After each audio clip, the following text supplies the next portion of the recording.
Hello, this is Transformers fan G138, and I'm here with a video review of the high-grade model of Master Gundam from the G Gundam series.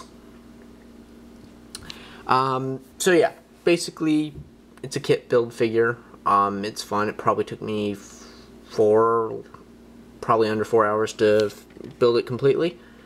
Yeah, this one actually came, this one was a more expensive kit, thicker box, everything, because it came with this piece of junk, and I'll get to why that's junk in a minute, but anyway, so the Master Gundam is probably one of my favorite Gundams in general. I like it. He's like, I got this like fuzz stuck to it, but anyway, he's like the main bad guy of Shining Gundam, Burning Gundam in the G Gundam series, or God Gundam, depending on whether you watch it dubbed or subbed. But, yeah. So, yeah, he's the main bad guy. Not bad. One of the main bad guys. It's complex. Watch the series if you haven't. It's decent. So yeah, Master Gundam is probably one of the most intriguing ones, because he's got this, like, cape thing that hides him all the time, and he, like, you know, hovers around, like, drifts around sometimes, you know, creates mirages, that kind of thing. And apparently has, like, super healing abilities, too. And can totally be destroyed, and then within 5 minutes, on the other side of the globe. But, that's besides the point. So, this is his caped mode, and yeah, it's kind of neat. His head turns and everything. There is parts available, so you can actually have his hand sticking out of the cape. That's this little thing here, and I'll hook that up in a second. But I was kind of hoping when I got this that the cape would actually fold into the back wings, like they do in the show, but unfortunately they took the easy road out and made the panels separate. So I think it looks better without these things, because he seems to be really back heavy with them. But anyway, this is generally the mode I display him in, unfortunately, because I just think it looks cooler. So to add the cape style, you just take the side off here, just unplugs. You take this panel out, and you take this little ball piece and you clip it in the side of the arm here. Just a little notch inside the shoulder panel. Plug that in.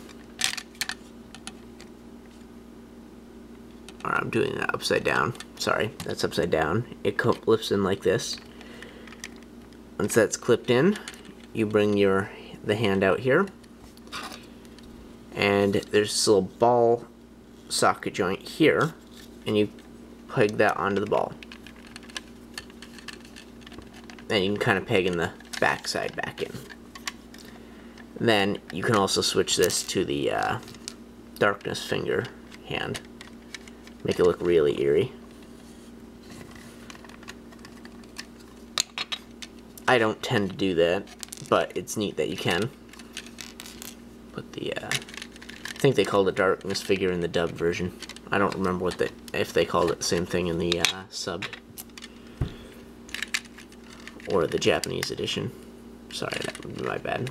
I'm just reassembling the cape for a second. So basically, at this point, the cape can come off. This side, you pull this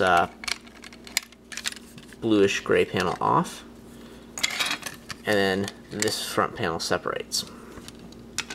And this back one, it's a little bit troublesome to get out, but, well, not that time. These two little pegs up here peg in to the joints here on the backpack, which will plug into these. And these plug in by attaching here and here.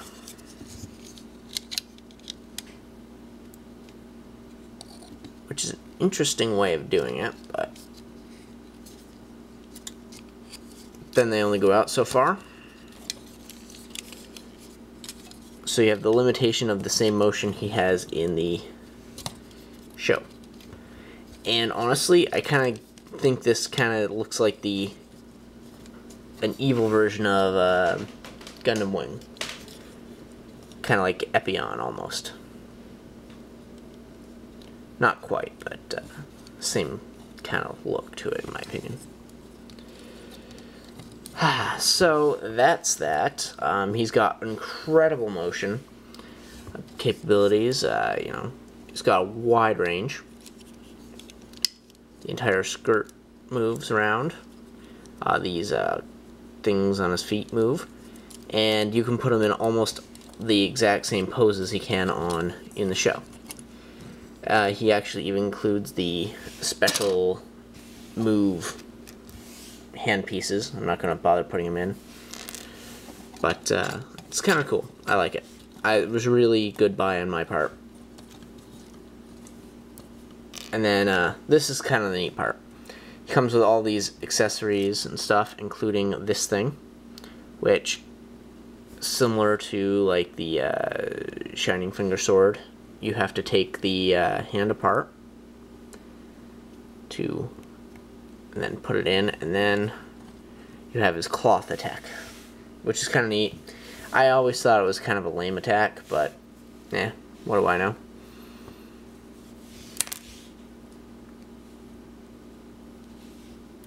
I really like this series because they don't always depend on weapons. They actually depend on fighting skills a lot of the time, which is kind of neat. And then, of course, you got Darkness Finger with either hand you want. And then, where did it go? Oh. I put it away, but they have the big hand that fits over this one. And when you get Shining Gundam, there's a large green hand, so that you can recreate that scene where the two hands are interlocked.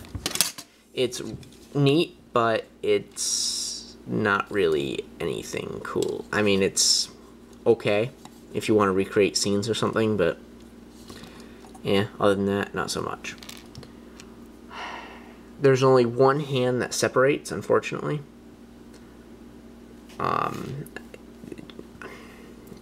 But they have a variety of other parts.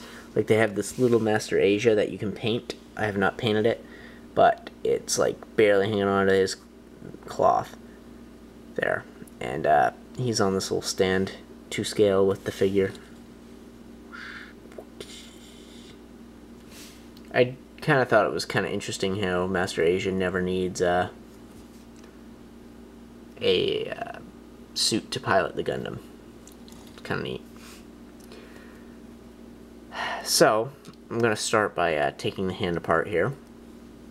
And this thing, it came with Queen Psyche, which is a glorified stand. He does absolutely nothing. He's got a little bit of motion here and here. In the legs, easily pop off. The hooves cannot move in any direction at all. They are stationary. Back legs, a little bit down here, and there is nothing in the hip at all. The tail moves up or down, and the head can move back and forth a little bit. That's all. Plus, there's this little panel you pull out and you fold this down. Basically, that plugs into the figure. Like I said, glorified stand. And that just goes in like that. And then you take this wire they have for the harness. And then you take the hand and assemble it around the wire. Sometimes easier said than done, depending on how tired you are. There you go. And of course you have your darkness hand going. And there you have Master Asia riding Queen Psyche into battle. And here you can really get the wings positioned in whatever way you want. I didn't really ever like the horse at all, really. Meh. It's neat, but the majority of the extra cost was this guy here, and no. He literally resides in my closet. Although, if you have seen the show, at the end, Psyche ends up being God Gundam, or Domo and Kashu's horse, in the end. And one of the final scenes is Burning Gundam riding around on the horse. And it's actually compatible. I haven't done this, but the box said it can be done, so I'm assuming it can be done. Apparently it takes a lot of work, but you can get them on there. Anyway, overall, I think he's the decent figure. It was worth the extra money just to get Master Gundam. I'm not sure if they sell them without Psyche. This is the only set I found with Master Gundam. And it's a fantastic build. It was fun, a lot of fun. Yeah, pretty good. Anything else am I forgetting? I think that's it. Scale 1 to 10. I'd give this guy a solid 9, maybe 8.